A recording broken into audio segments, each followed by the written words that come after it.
জান্নাতীরা যখন জান্নাতে ঢুকবে আল্লাহ তাআলা প্রশ্ন করবেন, ও জান্নাতীরা, এই কোরআনে যত নাজ নেয়ামতের বর্ণনা দিয়েছিলাম তার সবগুলো কি তোমরা পাই টু পাই বুঝে পেয়েছো?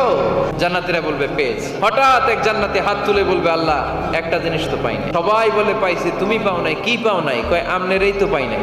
সব দেখলাম, সব খাইলাম, সব দেখলাম, কিন্তু আপনারা তো দেখলাম না।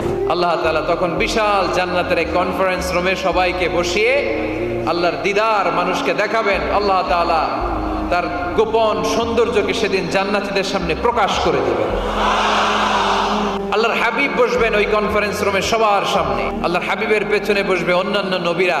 ওই জান্নাতের কনফারেন্স রুমে আমরাও যেন বসার জায়গায় পাই, আল্লাহ তুমি তৌফিক দিয়ে দিও। আল্লাহ তাআলা অনেকগুলো নূরের পর্দার পেছন থেকে নূরের ঝলকানি মারবেন। আল্লাহ তাআলা সৌন্দর্যের বা নূরের ঝলকানির এক আলোকচ্ছটা জান্নাতীদের সামনে তুলে ধরবেন এক মুহূর্তের জন্য। কয় মুহূর্ত? আলোকচ্ছটা দিয়েই আবার নাই, আবার সরাই